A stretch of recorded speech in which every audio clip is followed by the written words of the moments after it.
ठीक है, ठीक है। ये फोटो ऐसा होना चाहिए। जिंदाबाद जिंदाबाद, मातृशक्ति जिंदाबाद जिंदाबाद जिंदाबाद। सबसे बड़ी आप ले भाई, खबर लेकर भारती जी, मैं अमित जी की भाषा में कह रहा हूँ, ये सिर्फ आप ही ले सकते हैं। नहीं, मैंने भी बोतल पी ली है, बोतल पी के खींचूंगा अब मैं। आप हटो, अबे भाई पीछे थोड़ा सा पीछे आओ। अच्छा आप खींचो, आप खींचो, आप खींचो, सिर आ रहा भाई। हाँ तभी तो वो खींच लेंगे। वो कार्य इन्होंने अब तक अपने जीवन काल में किए हैं कि सचमुच ये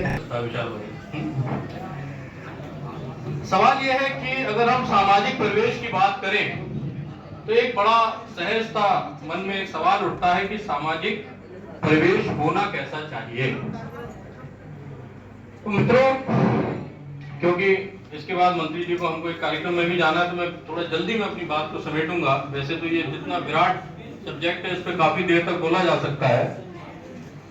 सामाजिक परिवेश को समझने से पहले हमें ये समझना होगा कि हम कौन हैं। हम कल ही मेरे ख्याल से संविधान दिवस था और 26 नवंबर को होता है हर साल। उसने हमें बताया है कि हम कौन है, हम भारत के लोग कौन है, we the people of India. हम जो इस सभागार में बैठे हैं, हम ही जैसे लोगों के साथ मिलकर इतनी प्राचीन सभ्यता और इतनी प्राचीन संस्कृति का निर्माण हुआ है, जो चलते चलते हजारों सालों का सफर तय करते हुए आज 21वीं सदी तक आई। तो यकीनन इस 21वीं सदी में हमें और आगे जाना है, हमारी आने वाली पीढ़ियों को और आगे जाना है। तो एक सवाल यहां से लेके जाइएगा कि हम छोड़कर क्या जाएंगे, हम क्या छोड़कर जाएंगे। आज से हमें ये सोचना होगा, क्योंकि आज जो हम नींव डालेंगे उसमें जो इमारत खड़ी होगी वो हमारे कल काम आएगी। जो हमारे बुजुर्गों ने नींव डाली थी, आज उस इमारत पर हम खड़े।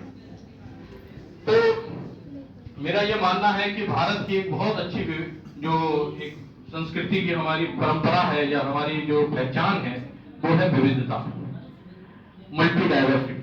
कई तरह की विविधताओं के बीच में ये बहुत ही सुंदर एक माला जैसी गूंथी जाती है।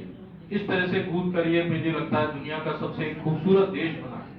और इसको देश की बाउंड्री में भी अगर हम ना माने तो एक सभ्यता का निर्माण हुआ है। भारत सिर्फ एक देश नहीं है, बल्कि एक सिविलाइजेशन है, एक सभ्यता है।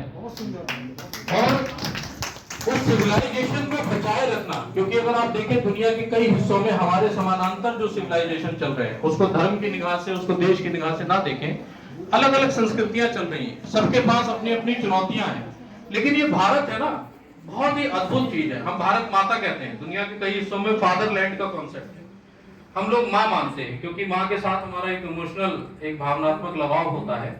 तो माँ के आंचल में आप देखो कि कितने प्रकार के, नाना प्रकार के लोग रहते हैं और बहुत ही खुशी के साथ, हंसी खुशी के साथ पुष्पित भी होते हैं, पल्लवित भी होते हैं, आगे भी बढ़ते हैं।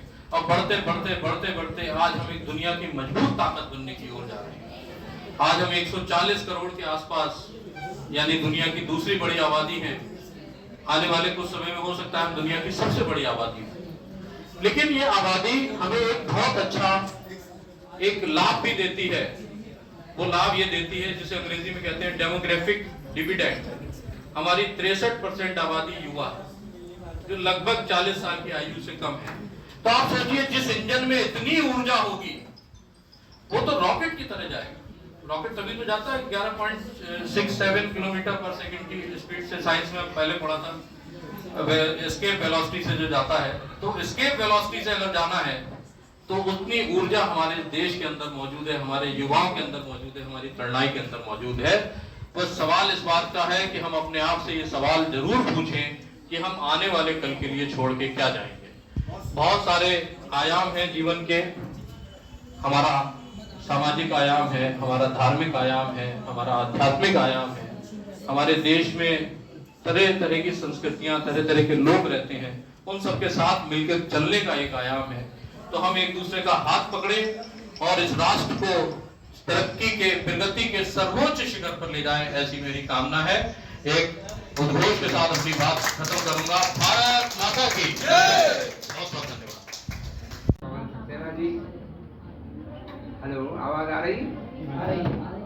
यहाँ उपस्थित डॉक्टर पवन सक्सेना जी, जो अध्यक्ष विद्या प्रेस क्लब के हैं, साथ ही राष्ट्रीय संरक्षक हैं राष्ट्रीय जागरण युवा संगठन। यहाँ उपस्थित मेरे भाई आदरणीय श्री अमित भारद्वाज जी, जो राष्ट्रीय अध्यक्ष हैं राष्ट्रीय जागरण युवा संगठन के। यहाँ उपस्थित महेश पंडित जी, जो ब्रांड एम्बेसडर हैं और नगर निगम बरेली में, और ये कार्यक्रम के अध्यक्ष भी हैं इस RJYS ग्रुप के। यहाँ उपस्थित कार्यक्रम के संयोजक श्री SK आर्या जी, भाई सौरभ शर्मा एडवोकेट जी, और बहुत ही कुशल संचालक भाई सचिन श्याम भारती जी आयोजित किया। आप सबको बहुत बहुत धन्यवाद।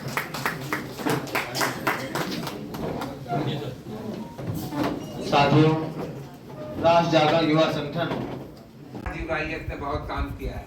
कोरोना काल में मैंने इनकी सेवाएं देखी हैं। राजेंद्र नगर में लगातार इनका भंडारा चलता रहता था, जहाँ सुबह से शाम तक। मंत्री आज जो RJYS की तरफ से कार्यक्रम हुआ है सम्मान समारोह, इस पर थोड़ा।